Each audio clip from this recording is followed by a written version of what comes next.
it would be wrong to say that all is hunky-dory. The coronavirus outbreak has triggered panic, both in households and in the share markets. In fact, this too is a global trend. Empty shelves in supermarkets, a sudden shortage of supplies, panic buying across major cities. It is now happening in India too. From e-commerce platforms to local grocery stores, there has been a sharp spike in sales of food items, daily necessities, and personal hygiene products. They're all flying off the shelves. If you are buying online, your deliveries are most likely delayed. There is panic buying in stock markets as well. It was mayhem Monday for investors. Indian markets closed in the red. Both the Sensex and the Nifty recorded losses of well over 7%. Needless to say, this fuels the crisis further. Precaution, not panic. Preparation, not panic. This should be the mantra. One good example is Singapore. When the coronavirus crisis broke out there, shelves across the city went empty almost instantaneously. How did the government control it? Prime Minister Lee Hsien Loong took it upon himself to assure his people, and this is a message that he released on the 8th of February. Fear and anxiety are natural human reactions. We all want to protect ourselves and our families from what is still a new and unknown disease. But fear can do more harm than the virus itself. It can make us panic or do things which make matters worse, like circulating rumors online, hoarding face masks or food, or blaming particular groups for the outbreak. Instead, we should take courage and see through this stressful time together. Prime Minister Loong's message was simple. There is no need to hoard supplies.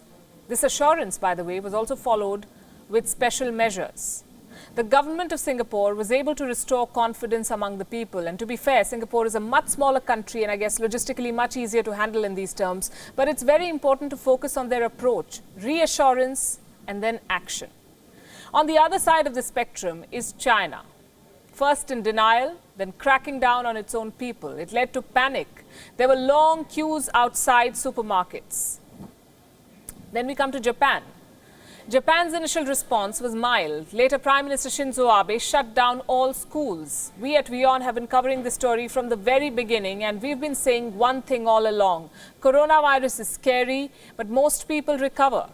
The mortality rate is less than 4%. More than 160,000 cases have been reported across the world. Almost half of them have already recovered. So stay calm and follow guidelines. Panic will only make matters worse. Take the case of face masks. The world seems to have run out of face masks. And this is totally unnecessary.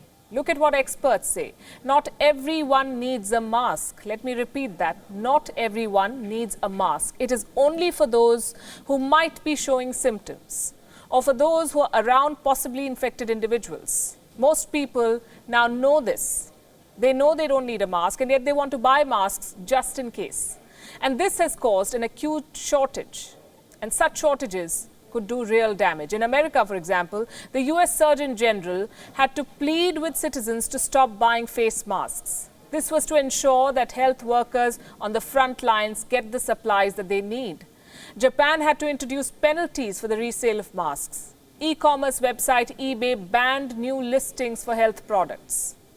Let me end the story with an appeal then. Panic has proved to be disastrous for countries fighting the coronavirus. Learn from their mistakes. Check official sources for reliable information. Follow the doctor's advice. Do not self-medicate and do not panic.